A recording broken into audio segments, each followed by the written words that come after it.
"What is left for the Sultan?" Ottoman delegate Sadullah Pasha whispered, his fingers tightening around the papers before him. He had come to Berlin not to negotiate, but to witness the carving of an empire. Across the room, the great powers debated the fate of lands that had belonged to the Ottomans for centuries. Bulgaria, Bosnia, Serbia, Montenegro, Romania. The Treaty of San Stefano had already torn them away, and now in Berlin, the European powers were dissecting the Balkans like surgeons with dull knives. Britain and Austria-Hungary had made their intentions clear. Bosnia and Herzegovina would be administered by Vienna. No official annexation, just a polite fiction, but to the Ottomans it made no difference. The Sultan's grasp on the Balkans was slipping away. Sadullah Pasha's gaze drifted toward Benjamin Disraeli, the British Prime Minister, who sat with his usual composure. He had struck a bargain with the Ottomans before the Congress even began. In exchange for supporting Ottoman rule in Anatolia, Britain would take Cyprus. There had been no negotiation. There had been no choice. From the head of the table, Bismarck's voice rang out, "Turkey in Europe is a thing of the past." Sadullah Pasha closed his eyes. The sick man of Europe was now a man without a cure. At a high point of its more than 600 years long history, in the 16th and 17th centuries, the Ottoman Empire was a global power. It stretched across Southeast Europe, the Middle East, North Africa, and parts of Asia. It had a strong centralized government and a formidable military. By the late 19th century, however, it had become a shadow of its former self. The once dominant military was outdated and repeatedly defeated by European powers. Its economy was weakened by debt and reliance on foreign loans, and nationalist uprisings had chipped away at its territorial holdings. Many of its provinces sought independence or autonomy. The empire was home to a diverse mix of ethnic and religious groups. These groups were often marginalized under Ottoman rule and inspired by the growing influence of nationalism sweeping across Europe. In 1817, following the Second Serbian Uprising, Serbia gained autonomy. In the 1820s, the Greek War of Independence resulted in the loss of Greece as an Ottoman territory. In 1876, Bulgarian nationalists launched an uprising against Ottoman rule. The revolt was suppressed with brutal force, leading to international condemnation. That's when Russia saw an opportunity to expand its influence.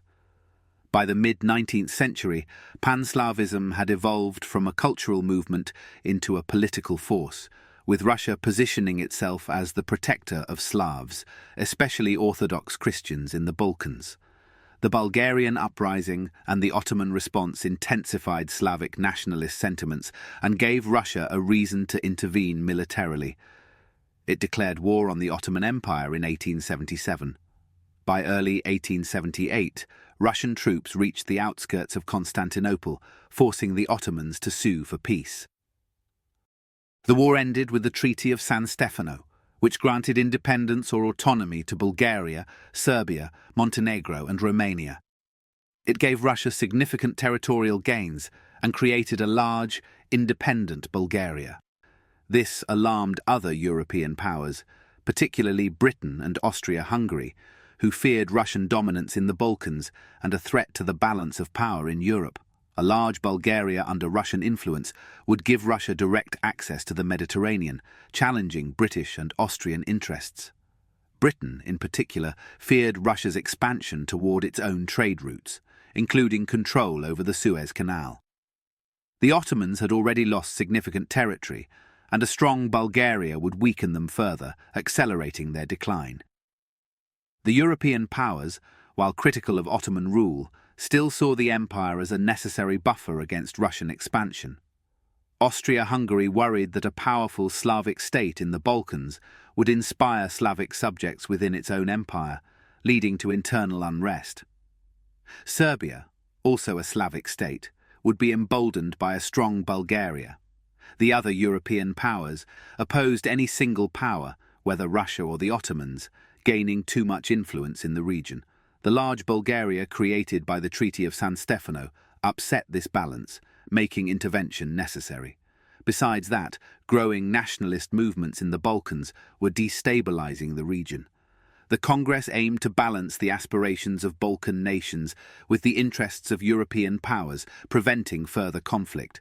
Serbia and Bulgaria, for example, both wanted to control Macedonia, leading to future conflicts. Austria-Hungary and Russia competed for influence, with Austria fearing that Slavic nationalism would spread unrest in its own empire. These tensions made the Balkans highly unstable, setting the stage for future wars, including the Balkan Wars and eventually World War I. The Congress was an attempt to mediate and avoid direct confrontation. Each major power sought to protect its own strategic interests. Britain wanted to safeguard access to trade routes and prevent Russian access to the Mediterranean. Austria-Hungary wanted to extend its influence in the Balkans, while Russia sought to maintain its gains from the war. The Congress was presided over by Otto von Bismarck, the Chancellor of Germany. As the host and mediator, Bismarck sought to maintain a balance of power in Europe by preventing any single nation from gaining too much control in the Balkans. His role was largely that of a neutral arbitrator, aiming to prevent conflict among the great powers while preserving stability in the region. Congress ended with a Treaty of Berlin. It divided Bulgaria into three parts: a much smaller Principality of Bulgaria, nominally under Ottoman rule but de facto independent; Eastern Rumelia, still controlled by the Ottomans but with administrative autonomy; and Macedonia, fully returned to Ottoman rule. Serbia, Montenegro and Romania, which had fought alongside Russia in the war, were granted full independence from the Ottoman Empire. Serbia and Montenegro were denied territorial expansion into Bosnia due to Austria-Hungary's own ambitions in the region. Although Bosnia and Herzegovina remained officially under Ottoman sovereignty, Austria-Hungary was granted the right to administer it. This was a compromise to prevent Austria from feeling threatened by Serbian expansion and Russian influence. Britain, in exchange for supporting the Ottomans, gained control of Cyprus, strengthening its position in the eastern Mediterranean and securing routes to India. This move was seen as a direct counter to Russian ambitions in the region. Russia retained some territorial gains, particularly in Bessarabia and the Caucasus, but its influence in the Balkans was significantly reduced compared to what the Treaty of San Stefano had promised. The Balkan states were left dissatisfied, especially Bulgaria, which saw its territory drastically reduced, and the Ottoman Empire remained weak, losing significant European territory, but was temporarily preserved to maintain the balance of power. Russia felt humiliated, blaming Germany for not supporting its territorial ambitions, which damaged Russo-German relations. It had historically seen Germany as a friendly power due to their alliance in the League of the Three Emperors, which included Russia, Germany and Austria-Hungary. Russia expected Bismarck to support its territorial ambitions, especially in Bulgaria, given their past cooperation. They viewed Austria-Hungary as their rival in the Balkans. Russian officials saw the Congress as a diplomatic defeat, and nationalist sentiment in Russia turned against Germany. This resentment contributed to Russia withdrawing from the League of the Three Emperors and seeking closer ties with France, leading to the formation of the Franco-Russian alliance in 1894. This realignment played a major role in shaping the alliances that would later lead to World War I. Serbian nationalists grew resentful over Austria-Hungary's control of Bosnia. Although the region technically remained part of the Ottoman Empire, Austria-Hungary was given administrative control, effectively making it a protectorate. This move blocked Serbia's hopes of expanding westward and uniting South Slavs under its leadership. For Serbia, Bosnia and Herzegovina were not just strategically important, but also culturally and historically significant. The provinces had large Serbian Orthodox populations, and many Serbs viewed them as rightfully Serbian territory. Austria-Hungary's control was seen as a betrayal, fueling nationalist anger.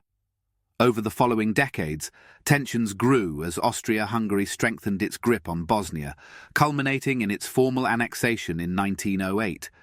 This triggered the Bosnian crisis, which nearly led to war between Austria-Hungary and Serbia. Serbian nationalist groups, particularly the Black Hand, became increasingly radicalized, believing that violence was the only way to remove Austria-Hungary from Bosnia and unify South Slavs. This culminated in the assassination of Archduke Franz Ferdinand in Sarajevo on June 28, 1914, by Gavrilo Princip. Austria-Hungary blamed Serbia for the attack, issuing an ultimatum that led to World War I. Thus, the resentment over Bosnia, rooted in the decisions of the Congress of Berlin, played a direct role in the outbreak of the war. So, in the end, while the Congress maintained short-term peace in Europe, it failed to address the deeper nationalist tensions in the Balkans. As the Congress of Berlin drew to a close, Benjamin Disraeli allowed himself a rare smile. He had outmaneuvered the Russians, secured Britain's influence in the Mediterranean, and returned to London, a statesman triumphant. His words would soon ring out to cheering crowds at 10 Downing Street. "Lord Salisbury and I have brought you back peace, but a peace I hope with honour." But was it truly peace? Across the hall, Ottoman delegate Sadullah Pasha remained seated long after the others had left. His empire had been spared total dismemberment, but at what cost? Bosnia had been handed to Vienna. Cyprus was gone. The Balkans, once ruled from Istanbul, were slipping beyond the Sultan's grasp. He had signed the treaty. He had done his duty. And yet, as he looked at the document before him, he felt as if he had signed the death warrant of an empire. Far away, in the mountains of the Balkans, rebels sharpened their knives.